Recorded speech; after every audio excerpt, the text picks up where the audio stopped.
10 سال کی خلافت کے بعد حضرت عمر دنیا سے چلے گئے، لیکن ان کے وفات کے صرف 3 دن بعد حضرت عثمان مسلمانوں کے نئے خلیفہ بنے، جو ایک بڑے صحابی ہونے کے ساتھ ساتھ دنیا کے سب سے امیر لوگوں میں سے بھی تھے، جس کے بعد حضرت عثمان 12 سال تک مسلمانوں کے خلیفہ رہے، جس میں انہوں نے مسلمانوں کو ایک قرآن پر یونائٹ کیا، اسلام کی پہلی کرنسی بنائی، مکہ اور مدینہ کی مسجدوں کو ایکسٹینڈ کیا، جو آج تک جاری ہے۔ لیکن خلافت کی سب سے پہلی اور بڑی بغاوت بھی حضرت عثمان کے دور میں ہی ہوئی۔ لیکن اب مسئلہ یہ ہے کہ اس سب کے بعد بھی لوگ باقی 2 خلیفاؤں کے بارے میں تو بہت جانتے ہیں، لیکن حضرت عثمان کے بارے میں لوگ بہت کم جانتے ہیں۔ حالانکہ حضرت عثمان کی سٹوری بہت ہی انسپائرنگ ہے، کیونکہ حضرت عثمان خلیفہ بننے سے بہت سال پہلے مکہ کے کسی عام گھر میں نہیں، بلکہ مکہ کے سب سے رچ خاندان بنو امیہ میں پیدا ہوئے، اور ان کے والد عفان کا مکہ میں کپڑوں کا بہت بڑا بزنس تھا، جو مکہ سے باہر روم اور یمن تک پھیلا ہوا تھا۔ لیکن اچانک ایک دن جب حضرت عثمان کی ایج بہت ہی کم تھی، ان کے والد عفان کسی سفر سے واپس آتے ہوئے فوت ہو گئے۔ فوت ہونے سے پہلے عفان کے 2 ہی بچے تھے، بیٹا عثمان اور بیٹی آمنہ۔ اسلام سے پہلے عرب کا سسٹم یہ تھا کہ باپ کے مرتے ہی سارا کا سارا مال اس کے بیٹے کی طرف جاتا تھا اور بیٹیوں کو کچھ نہیں ملتا تھا۔ اسی لیے آف کورس عفان کا پورا بزنس اور سارا مال بہت ہی کم ایج میں حضرت عثمان کو ملا، جس کی وجہ سے بہت ہی کم ایج میں حضرت عثمان مکہ کے سب سے امیر لوگوں میں سے ایک بنے۔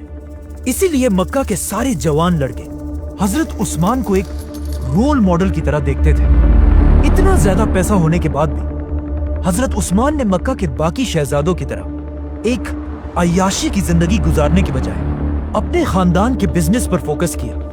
اور اسے ایک انٹرنیشنل بزنس بنایا۔ اپنے اسی بزنس کی وجہ سے حضرت عثمان مکہ میں اتنے فیمس ہوئے کہ مکہ کی مائیں اپنے بچوں سے کہا کرتی تھی کہ میں تم سے اتنی محبت کرتی ہوں جتنی قریش عثمان سے کرتے ہیں۔ اب جب حضرت عثمان مکہ میں اپنے کپڑوں کا بزنس کر رہے تھے،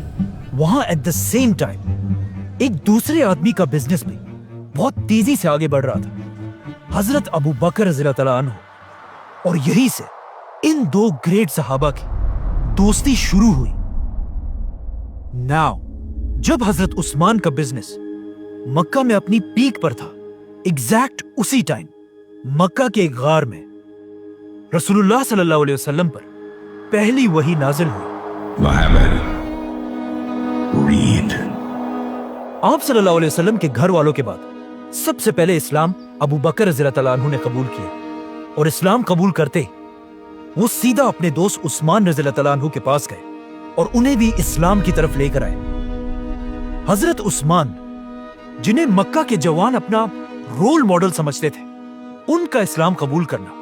پورے مکہ اور اسپیشلی ان کے خاندان بنو امیہ کے لیے ایک بہت بڑا دھچکا تھا، کیونکہ حضرت عثمان کے بعد سب کو اس بات کا پتا تھا کہ اب مسلمانوں کو پیسوں کی زیادہ کمی نہیں ہوگی، کیونکہ حضرت عثمان بنو امیہ کے پہلے اور اکیلے شخص تھے جنہوں نے اپنے خاندان کے خلاف جا کر اسلام قبول کیا تھا۔ جب آپ صلی اللہ علیہ وسلم مکہ میں لوگوں کو اسلام کی طرف بلانے لگے تو پہلے لوگوں کا خیال تھا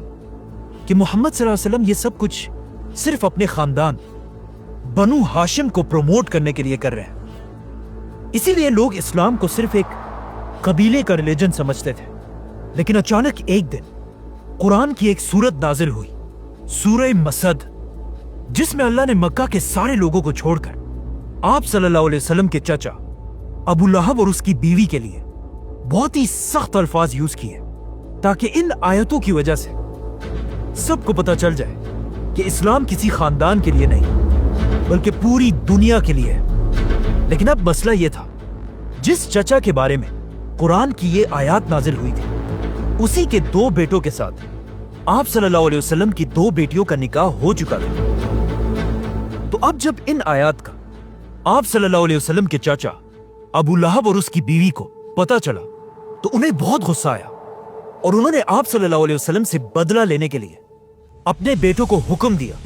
کہ وہ آپ صلی اللہ علیہ وسلم کی بیٹیوں کو طلاق دے دیں۔ اب جب حضرت عثمان رضی اللہ تعالیٰ عنہ نے یہ دیکھا کہ صرف آپ صلی اللہ علیہ وسلم کو کمزور کرنے کے لیے ان کی بیٹیوں کو طلاق دیا گیا، تو وہ سیدھا آپ صلی اللہ علیہ وسلم کے پاس پہنچے اور ان سے ان کی بیٹی رقیہ کا ہاتھ مانگا۔ اس طرح حضرت عثمان رضی اللہ تعالیٰ عنہ آپ صلی اللہ علیہ وسلم کے بہت ہی قریب ہو گئے۔ یہ دیکھ کر ان کا خاندان بنو امیہ آخر اور برداشت نہیں کر سکا، کیونکہ یہ بنو امیہ کے لیے ایک بہت بڑی بے عزتی تھی۔ تو اب بالکل باقی مسلمانوں کی طرح بنو امیہ بھی حضرت عثمان جیسے پاورفل انسان پر ظلم کرنے لگے۔ کہا جاتا ہے کہ ان کے ایک چچا حکم انہیں رسیوں سے باندھ کر مارا کرتے تھے، اور ان کا پورا خاندان انہیں اسلام چھوڑنے کا کہتا رہتا تھا، لیکن حضرت عثمان اس سب کے بعد بھی اپنے خاندان کے خلاف جا کر آپ صلی اللہ علیہ وسلم کے ساتھ کھڑے رہے۔ اس کے کچھ ہی عرصے بعد مکہ میں آخر ایک ایسا ٹائم آیا کہ اب کچھ مسلمان اب اور یہاں نہیں رہ سکتے تھے، کیونکہ اب مکہ والوں نے مکہ کے 2 مسلمانوں کو شہید کر دیا تھا۔ تو رسول اللہ صلی اللہ علیہ وسلم نے ان مسلمانوں کو حکم دیا کہ وہ عرب کو چھوڑ کر حبشہ کی طرف ہجرت کریں، جہاں ایک نیک بادشاہ ان کی ضرور مدد کرے گا۔ آپ صلی اللہ علیہ وسلم کے اس حکم کے بعد حضرت عثمان اپنی بیوی رقیہ اور کچھ اور مسلمانوں کے ساتھ عرب کو چھوڑ کر ایتھیوپیا مطلب حبشہ کی طرف چلے گئے، اور وہاں جا کر اگین حضرت عثمان نے اپنی بزنس کی نالج کو یوز کر کے ایک نیا بزنس اسٹیبلش کیا۔ اب جب حضرت عثمان یہاں حبشہ میں تھے، وہاں مکہ والوں نے آپ صلی اللہ علیہ وسلم اور ان کے خاندان کا بائیکاٹ کر کے ان پر بہت ظلم کیا، لیکن حضرت عثمان مکہ سے بہت دور ہونے کی وجہ سے آپ صلی اللہ علیہ وسلم کی مدد نہیں کر سکے۔ 4 سال حبشہ میں گزارنے کے بعد اچانک حبشہ میں ایک افواہ پھیلی کہ مکہ کے سارے لوگ اسلام قبول کر چکے ہیں۔ یہ سن کر حضرت عثمان اور باقی مسلمان حبشہ چھوڑ کر واپس مکہ کی طرف آئے، لیکن یہاں آ کر انہوں نے دیکھا کہ یہ سب کچھ بالکل جھوٹ تھا۔ لیکن اب مکہ سے واپس حبشہ جانے کی بجائے رسول اللہ صلی اللہ علیہ وسلم نے مسلمانوں کو مدینہ کی طرف ہجرت کرنے کا حکم دیا۔ اب مدینہ مکہ سے بالکل اپوزٹ ایک بہت ہی غریب علاقہ تھا، اور وہاں پر مسلمانوں کے حالات اتنے خراب تھے کہ انہیں پینے کے لیے پانی بھی اویلیبل نہیں تھا۔ یہ دیکھ کر رسول اللہ صلی اللہ علیہ وسلم نے مدینہ کے سارے مسلمانوں کو جمع کیا اور ان سے کہا کہ جو بھی مسلمان اس یہودی سے یہ کنواں بیر روما خرید کر مسلمانوں کے لیے کھول دے گا، اس کی جگہ جنت میں ہوگی۔ اب مدینہ میں آف کورس کوئی بھی ایسا نہیں تھا جو اتنے سخت حالات میں اس کنویں کو افورڈ کر سکتا ہو، لیکن صرف ایک شخص ایسا تھا جس کا بزنس شام، یمن اور اب حبشہ تک پھیلا ہوا تھا، حضرت عثمان۔ حضرت عثمان سیدھا اس یہودی کے پاس گئے، لیکن اس یہودی نے کہا کہ میں یہ کنواں نہیں بیچنا چاہتا، کیونکہ اس کنویں کے پانی پر اس نے ٹیکس لگایا تھا اور اس پانی کو بہت مہنگا بیچتا تھا۔ تو حضرت عثمان نے اس یہودی کے ساتھ ایک ڈیل کی اور اس سے آدھا کنواں خریدا، مطلب ایک دن یہ کنواں حضرت عثمان کا ہوگا اور ایک دن یہودی کا۔ اس یہودی نے یہ آفر خوشی سے ایکسپٹ کر لی، لیکن کچھ دنوں بعد اسے پتا چل گیا کہ یہ اس نے بہت بڑی غلطی کی ہے، کیونکہ جس دن یہ کنواں حضرت عثمان کے پاس ہوتا تھا، اس دن مدینہ کے سارے لوگ آ کر اس کنویں سے پانی بھر کر لے جاتے تھے، اور اگلے دن یہودی کے پاس کوئی بھی پانی لینے کے لیے نہیں آتا تھا۔ مطلب اس کنویں سے یہودی کی کمائی بالکل ختم ہو چکی تھی۔ تو اس یہودی نے حضرت عثمان کے پاس آ کر مجبوراً انہیں سارا کنواں بیچ دیا، اور اس طرح حضرت عثمان نے 20,000 درہم میں یہ کنواں خرید کر مسلمانوں کے لیے ڈونیٹ کر دیا۔ یہ حضرت عثمان کی اتنی بڑی ڈونیشن تھی کہ اسے آج تک پوری دنیا یاد کرتی ہے، کیونکہ یہ کنواں اور اس کے پاس زمین آج تک حضرت عثمان کے نام پر سعودی عرب میں رجسٹرڈ ہے، اور اس کنویں اور اس کے آس پاس زمین سے جتنی انکم آتی ہے اس سے حضرت عثمان کے نام پر ہی مدینہ میں ایک بہت بڑا ہوٹل بنایا گیا ہے۔ یہ ہوٹل ہر سال حضرت عثمان کے نام پر 50 ملین ریال کماتا ہے، 5 کروڑ ریال، جو آلموسٹ 400 کروڑ روپے بنتے ہیں، جسے پورا کا پورا غریبوں میں تقسیم کر دیا جاتا ہے۔ مطلب حضرت عثمان واحد صحابی ہے جن کے نام سے آج تک اللہ کی راہ میں کروڑوں دیے جاتے ہیں۔ یہ کنواں خریدنے کے کچھ ہی عرصے بعد اسلام کی پہلی جنگ کا ٹائم آیا، جنگ بدر، جس میں رسول اللہ صلی اللہ علیہ وسلم مدینہ سے 313 مسلمانوں کی فوج لے کر بدر کی طرف روانہ ہوئی۔ لیکن مسئلہ یہ تھا کہ حضرت عثمان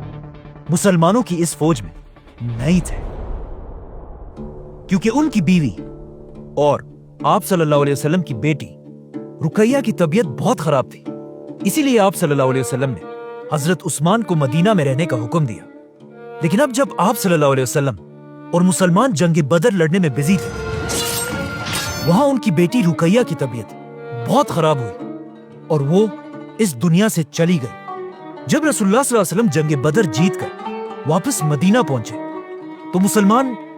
بہت خوش تھے اور جنگ جیتنے کا جشن منا رہے تھے۔ لیکن اسی وقت آپ صلی اللہ علیہ وسلم کو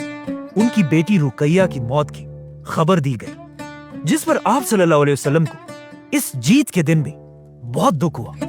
رقیہ رضی اللہ تعالی عنہا کی موت کے بعد مدینہ کے لوگوں نے دیکھا کہ حضرت عثمان بہت ہی دکھی اور پریشان رہنے لگے، اور جب ان سے پوچھا گیا تو انہوں نے بتایا کہ رقیہ کی موت کا دکھ تو مجھے ہے ہی، لیکن مجھے اس بات کا بھی غم ہے کہ ان کے جانے کے بعد میرا رشتہ رسول اللہ صلی اللہ علیہ وسلم کے ساتھ ٹوٹ چکا ہے۔ یہ سن کر آپ صلی اللہ علیہ وسلم نے اپنی دوسری بیٹی ام کلثوم کی شادی بھی حضرت عثمان سے کرائی، جس کے بعد حضرت عثمان کا نام ذو النورین پڑا، مطلب 2 نوروں والا۔ بدر کی جنگ ایسا ایک ہی ایونٹ تھا جس میں حضرت عثمان مسلمانوں کے ساتھ شامل نہیں تھے، کیونکہ بدر کے بعد حضرت عثمان اسلام کی ہر بڑی جنگ، احد اور خندق جیسی بڑی جنگوں میں شامل تھے، اور اس کے بعد آیا حضرت عثمان کی زندگی کا سب سے امپورٹنٹ ایونٹ کہ جب خندق کی جنگ کے بعد مسلمان مدینہ سے عمرہ کرنے کے لیے مکہ کی طرف روانہ ہوئے۔ جیسے ہی مسلمان مکہ کے قریب پہنچے، رسول اللہ صلی اللہ علیہ وسلم نے حضرت عمر کو حکم دیا کہ جاؤ اور مکہ کے لیڈر ابو سفیان سے بات کرو کہ ہم کسی جنگ کے لیے نہیں بلکہ صرف اور صرف عمرہ کرنے کے لیے آئے ہیں۔ یہ سن کر حضرت عمر نے آپ صلی اللہ علیہ وسلم سے کہا کہ میرا خاندان مکہ میں اتنا سٹرونگ نہیں ہے کہ وہ میری حفاظت کر سکے، آپ میری جگہ عثمان رضی اللہ تعالیٰ عنہ کو بھیجیں، کیونکہ ان کا خاندان بنو امیہ ہے جن سے اس وقت مکہ میں کوئی بھی طاقتور نہیں ہے۔ آپ صلی اللہ علیہ وسلم کو بھی یہ بات پسند آئی اور انہوں نے حضرت عمر کو چھوڑ کر اس اتنی امپورٹنٹ ڈیل کے لیے حضرت عثمان کو بھیجا۔ اب جب حضرت عثمان مکہ کی طرف چلے گئے تو لوگوں نے یہاں آپ صلی اللہ علیہ وسلم سے پوچھا کہ کیا ایسا ہو سکتا ہے حضرت عثمان سب سے پہلے جا کر کعبہ کا طواف کر کے واپس آ جائے؟ تو رسول اللہ صلی اللہ علیہ وسلم نے کہا کہ جتنا میں عثمان کو جانتا ہوں وہ مجھ سے پہلے کبھی بھی طواف نہیں کرے گا۔ جیسے ہی حضرت عثمان مکہ پہنچے، وہاں ایگزیکٹلی ایسا ہی ہوا۔ مکہ والوں نے حضرت عثمان سے کہا کہ آپ باقی مسلمانوں کو چھوڑیں، آپ بڑے خاندان سے ہیں اور خود کعبہ کا طواف کر کے واپس چلے جائیں۔ لیکن حضرت عثمان نے انہیں کہا کہ میں کبھی بھی آپ صلی اللہ علیہ وسلم سے پہلے طواف نہیں کروں گا۔ اب مکہ والے مسلمانوں کو بس تکلیف دینے کے لیے حضرت عثمان کے ساتھ اس ڈیل کو ڈیلے کرنے لگے، جس کی وجہ سے حضرت عثمان کئی دن تک مکہ میں ہی رہے۔ اچانک وہاں مسلمانوں کے کیمپ یہ افواہ پھیلی کہ مکہ والوں نے رسول اللہ صلی اللہ علیہ وسلم کے میسنجر عثمان کو شہید کر دیا ہے، اور یہ آپ صلی اللہ علیہ وسلم کی ایسی توہین تھی جسے ایکسپٹ کرنا امپاسبل تھا۔ اب تک مسلمان کسی جنگ کے لیے تو نہیں آئے تھے، لیکن مکہ والوں کی اس حرکت کے بعد آپ صلی اللہ علیہ وسلم نے اپنی اسٹریٹجی بدل دی اور مسلمانوں سے ایک درخت کے نیچے بیعت لینا شروع کی کہ ہم اپنے خون کے آخری قطرے تک حضرت عثمان کے بدلے کے لیے مکہ والوں سے لڑیں گے۔ جس کے بعد سارے مسلمانوں نے آ کر رسول اللہ صلی اللہ علیہ وسلم کے ہاتھ پر بیعت کی اور حضرت عثمان رضی اللہ تعالیٰ عنہ کی طرف سے آپ صلی اللہ علیہ وسلم نے ایک ہاتھ دوسرے ہاتھ پر رکھ کر ان کی طرف سے بھی بیعت کی۔ مطلب مسلمانوں کی پوری فوج حضرت عثمان کے لیے اپنی جان دینے کے لیے تیار تھے۔ لیکن یہ جنگ کبھی ہوئی نہیں، کیونکہ یہ ایک جھوٹی افواہ تھی اور حضرت عثمان بالکل صحیح سلامت واپس آ کر مسلمانوں کے ساتھ شامل ہوئے۔ اس بیعت کو بیعت الرضوان کہا جاتا ہے اور یہ اتنی امپورٹنٹ بیعت تھی کہ جس درخت کے نیچے مسلمانوں نے بیعت کی تھی اس درخت کا ذکر قرآن میں بھی ہوا ہے۔ اب یہاں پر ایک بہت ہی انٹرسٹنگ بات ہے کہ اس سب سے بہت سال بعد حضرت عمر کی خلافت میں جب بھی مسلمان حج کرنے آتے تھے وہ اس درخت کے پاس جا کر بھی حاضری لگاتے تھے، جو ایک ایسا کام تھا جس کا اسلام میں کوئی ذکر نہیں ہے۔ اور حضرت عمر نہیں چاہتے تھے کہ مسلمان اسلام میں نئے نئے رواج بنائیں، تو حضرت عمر نے اپنی خلافت میں حکم دیا کہ اس درخت کو کاٹ دیا جائے۔ اسی لیے آج تک کسی کو نہیں پتا کہ وہ درخت آخر کہاں پر تھا۔ اس کے بعد حضرت عثمان کی مدینہ میں اتنی اہمیت تھی کہ ایک دن رسول اللہ صلی اللہ علیہ وسلم کسی چھوٹی جنگ پر مدینہ سے کہیں دور چلے گئے اور جانے سے پہلے انہوں نے اپنی جگہ مدینہ کا لیڈر حضرت عثمان کو بنایا۔ اس کے بعد اسلام کے ہر ایونٹ میں حضرت عثمان آپ صلی اللہ علیہ وسلم کے قریبی ساتھی رہے۔ خیبر، فتح مکہ، حنین، ان ساری جنگوں کے بعد آخر ایک ایسی جنگ آئی جس کی وجہ سے آج تک حضرت عثمان کو یاد کیا جاتا ہے۔ اسی طرح اسلام پورے عرب میں پھیل گیا اور اب مسلمانوں کی جنگ سیدھا اس وقت کی سپر پاور رومن ایمپائر سے ہونے لگی۔ لیکن رومن ایمپائر سے لڑنا کوئی آسان کام نہیں تھا۔ اس کے لیے مسلمانوں کو بہت زیادہ مال اور طاقت کی ضرورت تھی۔ تو آپ صلی اللہ علیہ وسلم نے جنگ تبوک کے لیے مسلمانوں کی 30,000 کی فوج جمع کی۔ تو اب 30,000 کی فوج کو مینج کرنا ایک بہت ہی مشکل کام تھا۔ اسی لیے رسول اللہ صلی اللہ علیہ وسلم نے پوری مسلمان امت سے اپیل کی کہ جس سے جتنا ہو سکے اس فوج کی مدد کے لیے خرچ کرے، اور جو بھی اس فوج کی اپنے مال سے مدد کرے گا اس کے بدلے میں اسے جنت ملے گی۔ یہ سن کر حضرت ابو بکر نے اپنے گھر کا سارا سامان لا کر ڈونیٹ کر دیا۔ حضرت عمر نے اپنے گھر کا آدھا سامان، مسلمان عورتوں نے اپنے زیور، اور ایون ایک غریب صحابی ایسے بھی تھے جنہوں نے کچھ کھجور لا کر آپ صلی اللہ علیہ وسلم کے سامنے پیش کی، جس سے آف کورس مسلمانوں کی فوج کو فائدہ تو ہوا، لیکن اصل میں اس پوری فوج کے پیچھے سب سے زیادہ فنڈنگ صرف ایک ہی صحابی کی تھی، حضرت عثمان۔ جب مسلمان ہر طرف سے تبوک کی جنگ کے لیے جمع ہونے لگے تو حضرت عثمان نے ان کے لیے سب سے پہلے 1,000 اونٹ، 70 گھوڑے، 10,000 گولڈ کوئنز، 70,000 سلور کوئنز، یہ سب مسلمانوں کی فوج کو ڈونیٹ کر دیے، جس کا اگر آج حساب لگایا جائے تو یہ بلینز آف روپیز بنتے ہیں۔ رسول اللہ صلی اللہ علیہ وسلم نے ان سکوں کو اپنے ہاتھ میں پکڑ کر کہا، آج کے بعد عثمان جو بھی کرے اسے کوئی نقصان نہیں ہوگا۔ حضرت عثمان اور باقی مسلمانوں کی مدد سے مسلمانوں کی فوج مدینہ سے رومن ایمپائر کی طرف روانہ ہوئی، لیکن یہ فوج اتنی بڑی تھی کہ صرف اس کے کھانے پینے کا خرچہ بھی بہت بڑا تھا، اور کچھ ہی دنوں بعد اس فوج کے کھانے پینے کا سامان ختم ہونے لگا اور لوگ رسول اللہ صلی اللہ علیہ وسلم کی طرف مدد کے لیے دیکھنے لگے۔ یہ دیکھ کر حضرت عثمان فل سپیڈ گئے اور ایک بار پھر کئی اونٹوں کو کھانے پینے کی چیزوں سے بھر کر مسلمانوں کی فوج کی طرف لے کر آئے۔ جب آپ صلی اللہ علیہ وسلم نے حضرت عثمان کے اس قافلے کو دور سے آتا ہوا دیکھا تو وہ بہت خوش ہوئے اور انہوں نے لوگوں سے کہا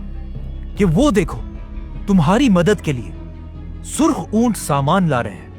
اور جیسے یہ قافلہ پہنچا، آپ صلی اللہ علیہ وسلم نے اللہ سے دعا کی کہ یا اللہ،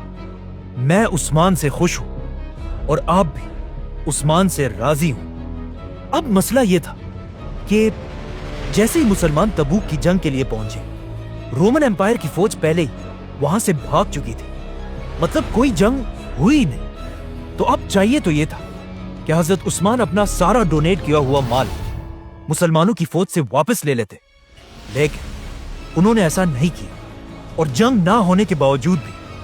اپنا یہ سارا مال مدینہ کی ریاست کو ڈونیٹ کر دیا۔ اس طرح آپ صلی اللہ علیہ وسلم اپنے آخری دن تک حضرت عثمان سے خوش رہے۔ اسی لیے ان کی وفات کے بعد اسلام کے پہلے خلیفہ ابو بکر رضی اللہ تعالیٰ عنہ نے